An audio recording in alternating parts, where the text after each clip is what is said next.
Hello, my name's Edmund, and I was talking to a friend actually, and he was like, "Oh, I'm really into FPS RPGs," and I'm like, "Well, you're into FPS RPGs. That's great. Which are your favorites?" And then he listed a lot of modern stuff, and I was just kind of like, "Well, yeah." So anyway, I'm not gonna rag on his FPS RPG preferences because he picked a lot of really good games, all very modern ones. But what shocked me is that he had never played System Shock 2, which is the greatest FPS RPG of all time, in my opinion. But that doesn't mean that I don't have anything negative to say about it, because I definitely fucking do.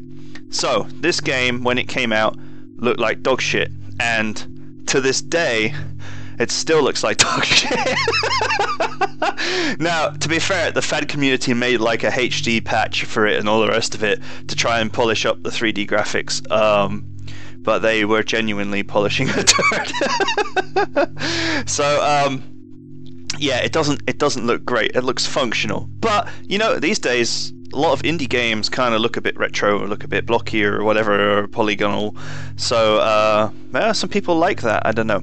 But apart from the graphics, this game was amazing. Amazing game. And I highly recommend you play it with the lights off. Play it with the lights off. In the darkness. Yes, it's bad for your eyes, but I'll forgive you. Your optician probably won't, but I will. Because, you know, I've got an eye for detail.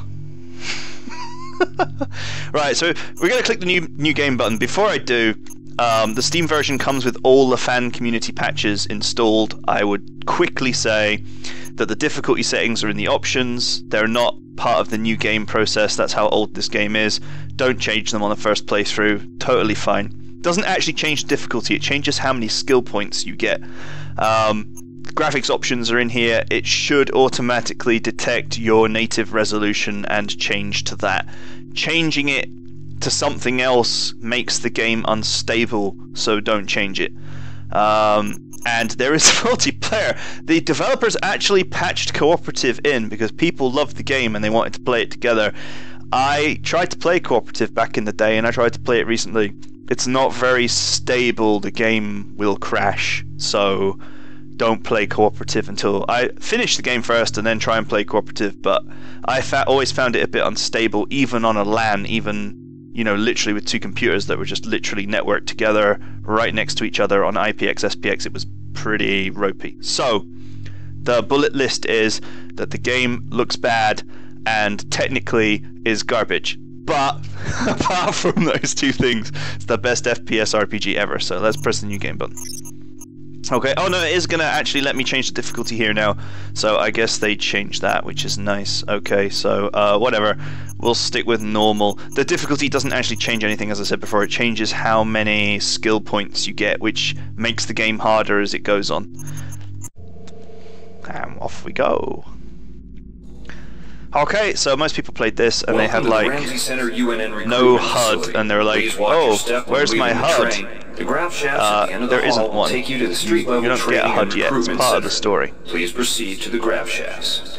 So this is a game where you actually have to fucking listen to what you're being told. To proceed to the street level recruitment. I like how they were showing this like futuristic city back then, and they had these gravity lifts, which at the time this game was made, this was like revolutionary technology. I remember actually, this is embarrassing, but we'll go back down here. I remember being in the beginning of this game when I was fucking like a fucking small child, and I could not work out where to go, because the idea that you could just step into a box and be pushed up was revolutionary at the time. Like, I was looking for a door or an entrance or some stairs or something. Yeah, interesting time. So, I mean, you can look around the area, but as you can see, it's not a pretty game. It, in fact, looks pretty bad, but it is functionally nice looking.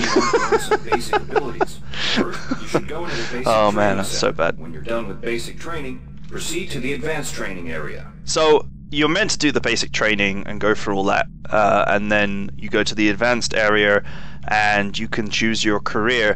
I'm just going to skip the basic training because we don't really need to do basic training to Advanced training review will this game. familiarize you with the 3 key areas of military It's worth service. doing all these tutorials. They're Weapons actually training, pretty good, and the technical game training, is actually and quite psionics training. complicated. Approach the Cyberlink Well, booth of your choice to for the train in time that it's area. complicated. I think When some you of the finish stuff here training is in the maybe 3 areas, very proceed familiar to directly FPS the players now, recruitment but back center then to choose and start your military we had career. like no clue. So, I mean, the idea behind the story is that you're a civilian, you've walked in off the street to Here's a where you recruitment make your choice, center, soldier. you've Here's where you been enlist pressed in one of the 3 into branches of the military. signing up, Once you decide on your and branch then of service, you pick there's your no branch going of back. service and The shuttle you will move take on. you to a UNN I orbital would space say station, where you'll receive a briefing that you do regarding not your join duty the fucking postings. Psionics Agency Good on your luck. first playthrough, because it's really fucking hard to play, and you'll be frustrated, and you may end up caving in and just buying skills that are more Navy and Marines orientated, and wasting your OSA skill points entirely. So I wouldn't bother with that. Anyway, I always played Navy because hacking was like the one skill in this game that you couldn't get away with not having was hacking, and the Navy guy comes with a few points in hacking essentially for free, which is useful. It won't be wasted.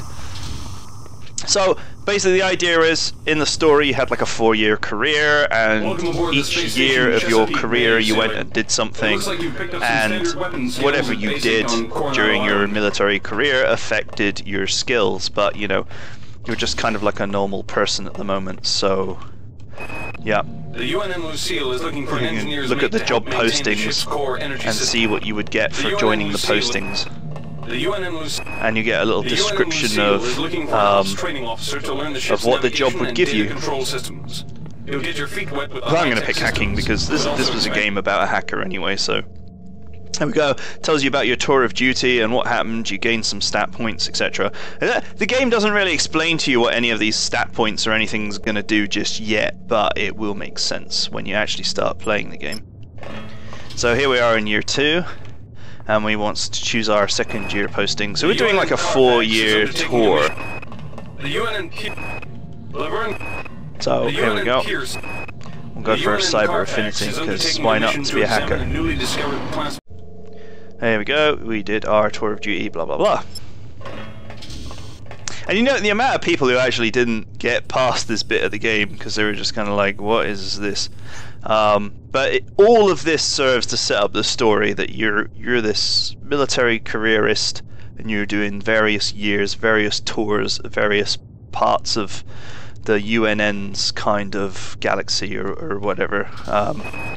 The Navy main. There we The go. You Navy's can have married- endurance, research, or The Navy agility. strongly encourages And every it's sailor to nice that undertake the some amount of story is all zero-G training. nicely voiced and A year at everything. the Yamamoto Certainly, Space Station for the in time, the Earth's voice orbit acting in this game will was more than amazing, suffice. very convincing, and tells The Navy the strongly story encourages every extremely sailor to well. undertake We'll get some back to that amount of anyway when we zero-G actually get training. into the game proper.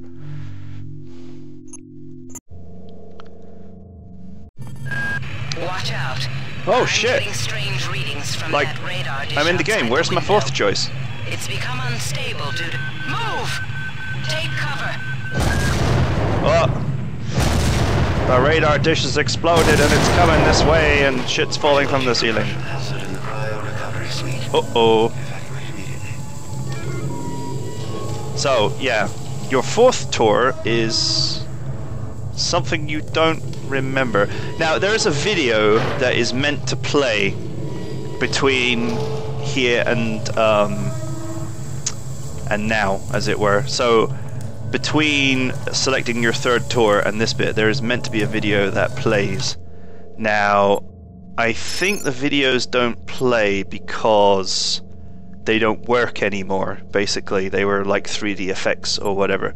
So, you may have to actually go on the UMATube and find the video that's been captured from the original non-Steam version of the game to actually watch it. But I figured out that what you can actually also do is, if you have the original CD like I do, you can put that CD in the drive, and the videos are actually in AVI, an old AVI format, and so certain old media players like Windows Media Player Classic will play them, and you can just watch them. So there was meant to be a video there, and it's missing. But in the video, it just basically explained that you joined the Von Boren space tour, This ship was meant to be exploring the galaxy, and your memories have been tampered with while you're in cryosleep. You don't remember anything. So basically, it's just explaining that you did take this tour, but you don't really remember anything about it. So, such is. And the game doesn't really tell you how to get up this ladder here. You can try and hump your way up, but you're not going to.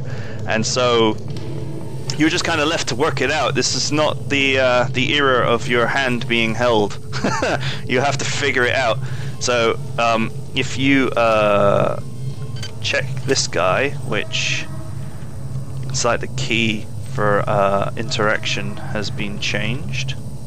Oops. Let's go to the controls. Who changed the interaction key? I guess because the community mods have gone on. Use item mouse 2. That's a very interesting choice. Okay, whatever. We're going to change it to E because I can't stand that. Let's bind that. Mouse 2 or E. Fine. Good. Excellent. Here we go. So, this guy has got a wrench, which I can pick up. And you press the tab key to drag your wrench to your hand, which is what you do with weapons as well. And we'll smash this piece of junk that looks like shit, because this game looks like shit, but you know, you're going to have to forgive it for that. So, anyway, we'll climb the ladder. Creaking metal. The entire sector is depressurized. The low vacuum shield won't last long. Get through a secure airlock before you're sucked into space. Move it! So apparently the area that we're in is depressurizing. You can interact with all the objects, and they've got various information and tutorial stuff. Now, how the story is told in this game, which so many games copied this idea. Really, this was the first game to do it, is you have these video logs and you pick them up, and there are logs of the people who played. So here it says the log has been added to my PDA. So if I click my PDA, that's my keycards. See, I'm trying to remember everything. PDA, here we go, new code. So listen to this guy. Great. Got a cheesy access codes out of Cryo-A again. Like I've got nothing better to do. I think Grassy just likes to make work for me. I can't even remember what the code is. Code to 45100. That's easy enough to remember. 45100, he says. Let's try that. 45100. Now I'm a hacker, so I already have the hacking skill. I took that as part of my career, if you remember, so I could have hacked this door. But the idea is that you're meant to listen to the log, and you will find out the code. And this guy is probably the guy that was his video log. So yeah, he got his head smashed in, looks like. There we go. That's the screaming woman sound, by the way. I don't know if you know it, there's a famous movie sound of a screaming woman. That's like in everything. Okay, so I have to crouch, and there we go.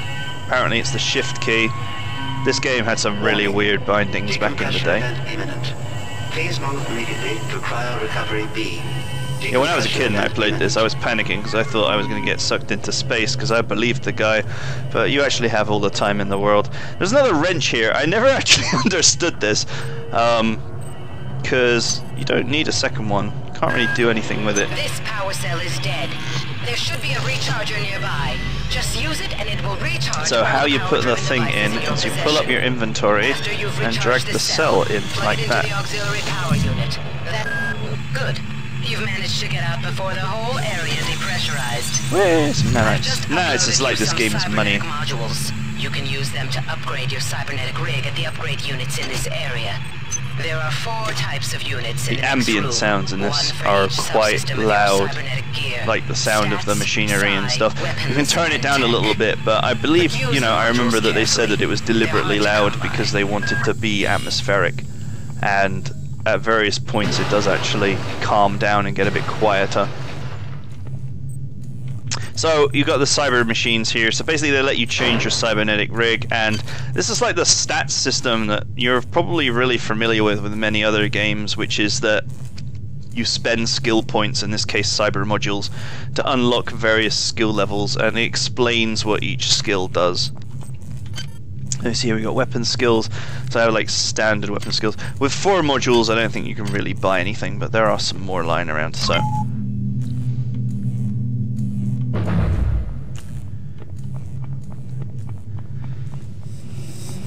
Oh, what the fuck? Somebody let me out.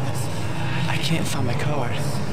Please, let me out of here. Okay. Yeah, so there's shit going on.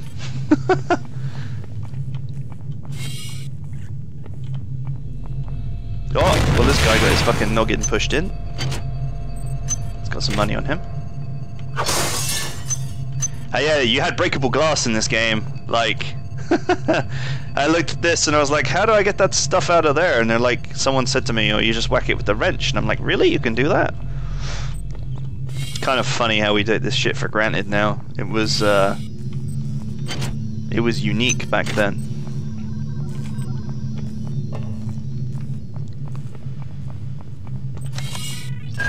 Well done. I'm uploading some more modules.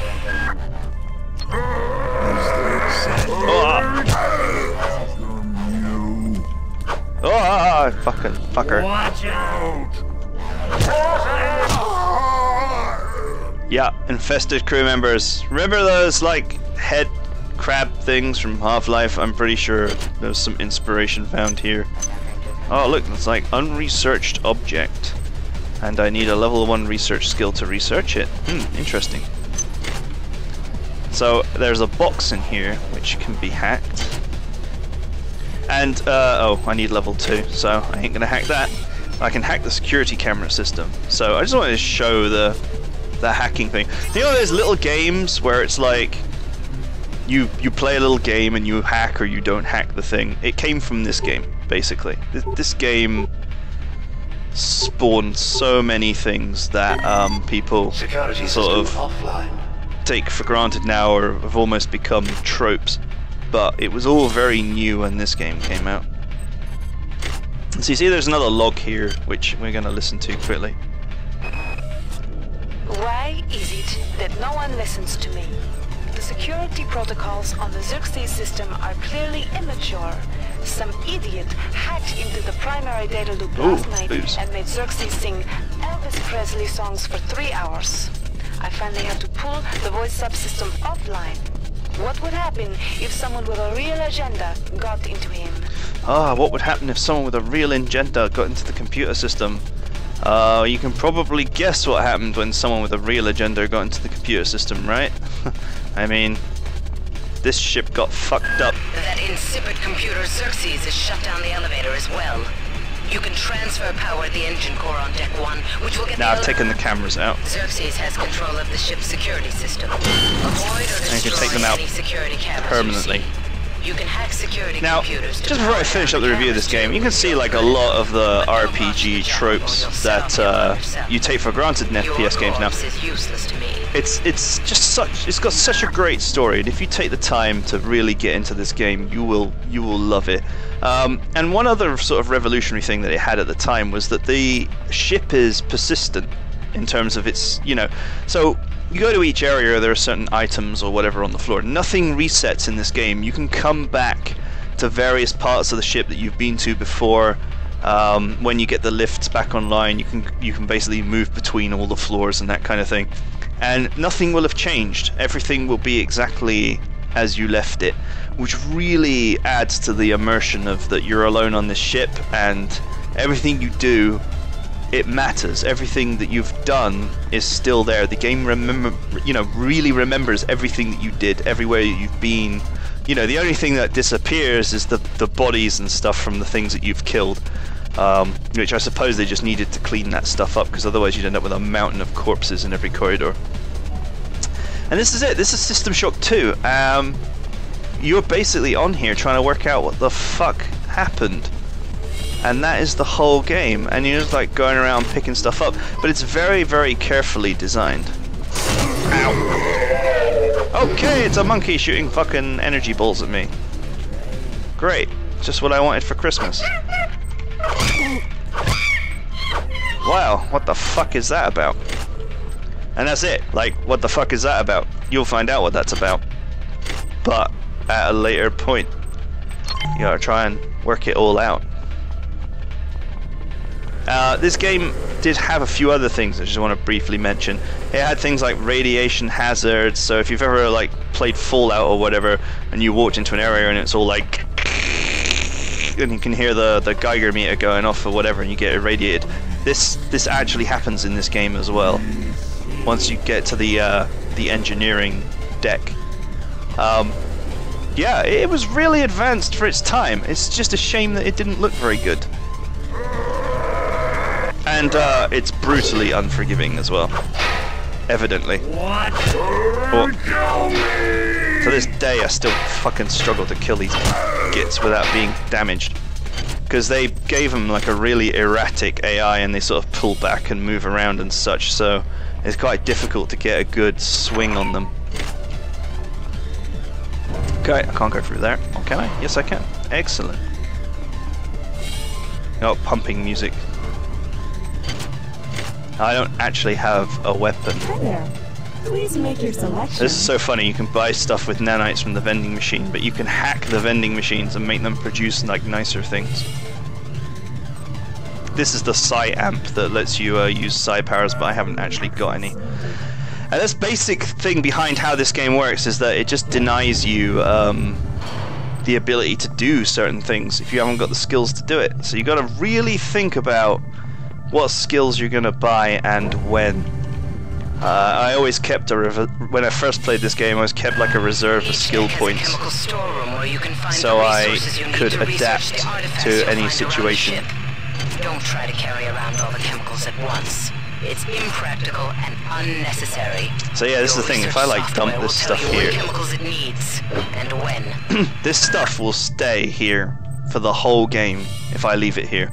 So I actually always used this room as like a storeroom for everything that I just kind of wanted to keep just in case. And it is a proper survival horror game. You have to survive. There is very limited items, so you need to progress before you start running out of stuff. Ah, I'm dead! No! And the game is over! Now, here's the thing. Normally, you can't lose. There is an actual autosave anyway. But, you get sent back to a reconstruction machine. But I have not actually triggered one. I can't remember where the first one is. It's around here somewhere. I think this guy's actually got a gun, if I remember correctly. There's some guy around here who's got a gun. Wait. There's some kind of maintenance access right on this hallway. You can use it to well, I can't remember. It's been like a decade since I played this game.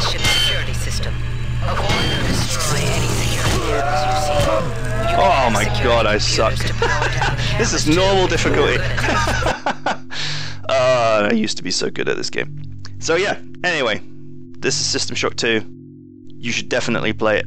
It is a very good game if you can get past the fact that it looks like shit. And yes, I understand that is difficult to get past for many. Yeah, so I just wanted to cover this game for my friend, just to show him like what it was like and why it was worth playing. And I'm sort of like calling this video "You Should Have Played It," because if you'd have played it at the time, you would have loved it, right? No guarantee that you would like it now, but I think you would, because this is a fantastic game. Really, truly one of the best written games out there. The plot is 5-star. AAA, would buy again. Excellent delivery. Alright, I'll catch you later, next time.